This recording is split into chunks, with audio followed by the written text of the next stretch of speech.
Hello viewers, welcome to my Tamil YouTube universe channel. எங்கள் channel இது வரைக்கும் நீங்கள் சப்ஸ்கிரைப் பண்ணலன்னா சப்ஸ்கிரைப் பண்ணுங்கள், லைக் பண்ணுங்கள், கமெண்ட் பண்ணுங்கள், ஷேர் பண்ணுங்கள், உங்கள் ஃப்ரெண்ட்ஸுங்க கூட இதை பற்றி டிஸ்கஸ் பண்ணுங்கள். வாங்க இன்றைக்கி நம்ம எந்த டாபிக் பற்றி பேசலாம்னு போகலாம். இன்றைக்கி நம்ம பேச போகிற டாபிக் என்னன்னா, வேர்ல்டுலேயே ஃபேமஸான ஒரு மிகப்பெரிய scientist mister Stephen Hawkings and நம்ம சென்னையை சேர்ந்த ஒரு பிரபலமான ஆட்டோ ஓட்டுநர் மிஸ்டர் அண்ணாதுரை, இவங்க ரெண்டு பேரை பற்றி தான் நம்ம பார்க்க போகிறோம். இது என்னடா ஒரு சயின்டிஸ்டையும் ஒரு ஆட்டோ ஓட்டுநரையும் கம்பேர் பண்ணி பேசுகிறேன் அப்படின்னு நினைக்கிறீங்களா? ஆமாங்க, ரெண்டு பேருக்கு இடையில ஒரு கனெக்ஷன் இருக்கு. வாங்க நம்ம தெரிஞ்சுக்கலாம். ஃபர்ஸ்ட் நம்ம ஸ்டீஃபன் ஹாக்கிங்கை பற்றின ஒரு சின்ன ஸ்டோரி பார்க்கலாம். 1942 யூகேவை சேர்ந்த ஸ்டீஃபன் ஹாக்கிங்ஸ் அவருடைய ஸ்கூலிங்ஸ் படிப்பெல்லாம் யூகேல தான் பண்ணாரு. ஸ்கூல்ஸில் அவர் ஆவரேஜான ஸ்டூடெண்ட் தான். அப்படியே போய்கிட்டு இருந்த அவர் லைஃப் கடைசியாக காலேஜ் ஆக்ஸ்போர்ட் யூனிவர்சிட்டியில் ஜாயின் பண்ணி படிக்க ஆரம்பித்தார். காலேஜ் படிக்கும்போது அவருக்கு நிறைய ஃப்ரெண்ட் சர்க்கிள்ஸ் எல்லாம் கிடைச்சாங்க. அவருடைய ஸ்டார்டிங் லைஃப் கொஞ்சம் சந்தோஷமாக போயிட்டு இருந்தது. ஸோ ஒரு 21 இயர்ஸில் காலேஜில் படிச்சுட்டு இருந்த ஒரு ஃப்ரெண்டு தான் கேர்ள் ஃப்ரெண்டு, அவங்க லவராக மாறினாங்க. ஸோ அப்படியே போயிட்டு இருக்கிற அவருடைய வாழ்க்கையில் ஒரு நாள் திடீர்னு அவருடைய கைகாலெலாம் ஒழுங்காக வேலை செய்யாத மாதிரி ஒரு ஃபீல் பண்ணார். நல்லா போயிட்டே இருப்பார், ஆனால் கீழே விழுந்துருவார். நல்லா பேசிகிட்டு இருப்பார், ஆனால் அவருக்கு கைகால் வேலை செய்யாமல் போயிடும்.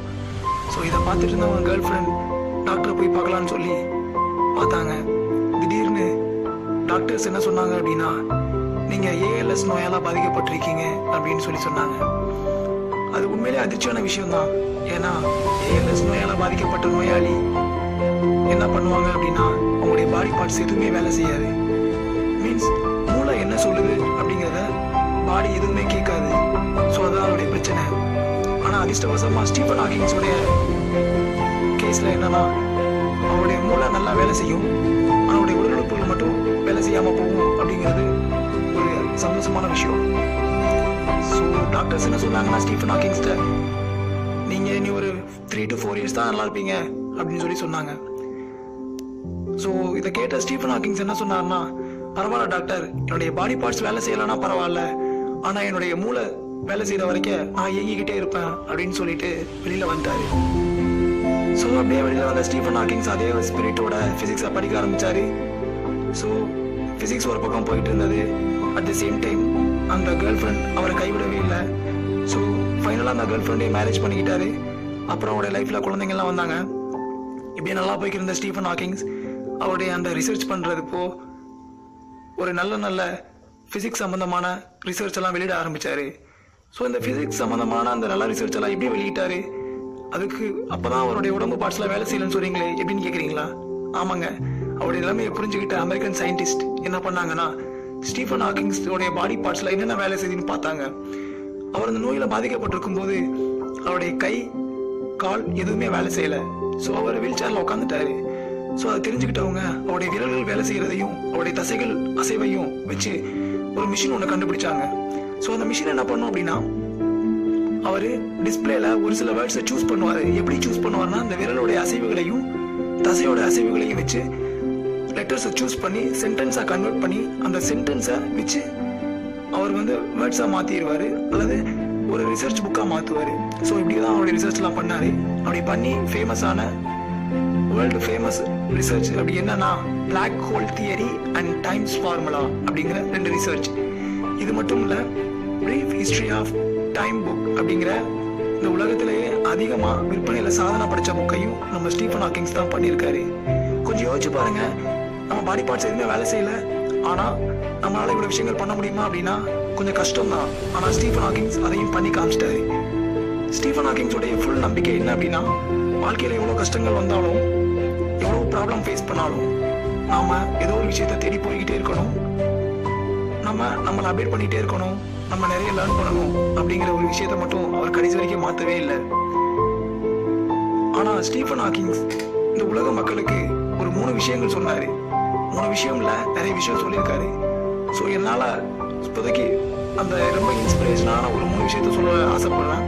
என்ன அப்படின்னா, நம்பர் 1, தலையெழுத்து அதுபடிதான் நடக்கும் அப்படின்னு சொல்லி இந்த பூமியில வாழ்ந்துகிட்டு இருக்கிற ஒவ்வொரு மனுஷனுக்கும் அவர் சொன்ன என்னன்னா, தலையெழுத்து மட்டும்தான் வாழ்க்கையில் நினைச்சிட்டு இருக்கிற ஒவ்வொரு மனுஷனும் ரோட கிராஸ் பண்ணி போகும்போது 2 பக்கம் பார்த்துட்டு தான் கிராஸ் பண்றான். 1. 2வது, இந்த சின்ன ஸ்டார் தான்.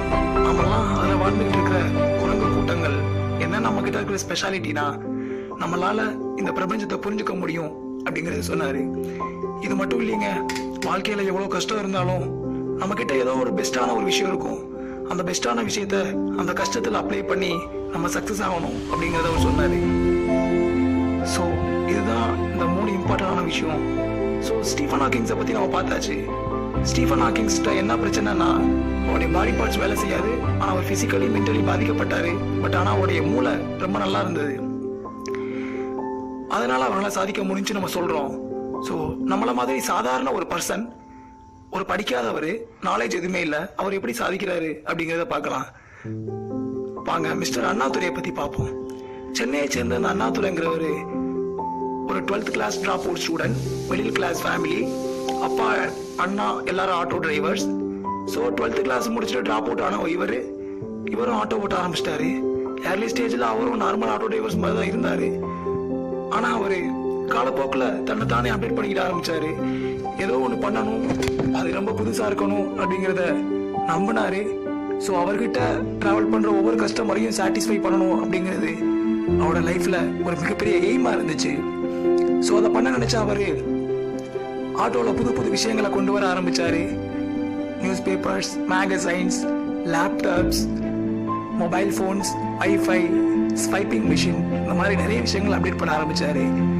அவர்கிட்ட வர கஸ்டமர்ஸ் அவர் கூட டிராவல் பண்ணும்போது ஒரு சாட்டிஸ்ஃபையா இருக்கணும், பிளஸ் அந்த டிராவலை அவங்க மறக்கவே கூடாது அப்படிங்கிறத ரொம்பவே ஒரு மிகப்பெரிய எய்மா எடுத்து பண்ணாரு. ஸோ இதுதான் என்னமோ தெரியல அவர் ரொம்பவே ஃபேமஸ் ஆக்கிருச்சு. ஏன்னா ஒவ்வொரு ஆட்டோ டிரைவரும் தன்னுடைய ஆட்டோவில் டிராவல் பண்றவங்க டிராவல் டைம் முடிஞ்ச உடனே பேமெண்ட்டை வாங்கிட்டு போயிடுவாங்க. ஆனால் இவர் பேமெண்ட் பிளஸ் சாட்டிஸ்ஃபேக்ஷன் ரெண்டையுமே வாங்கினாரு. இதுதான் அந்த அண்ணாதுரைய ஒரு பெரிய லெவல்ல கொண்டு போனிச்சு. ஸோ இதை பார்த்த உலகம் அவரை பாராட்ட ஆரம்பிச்சிச்சு.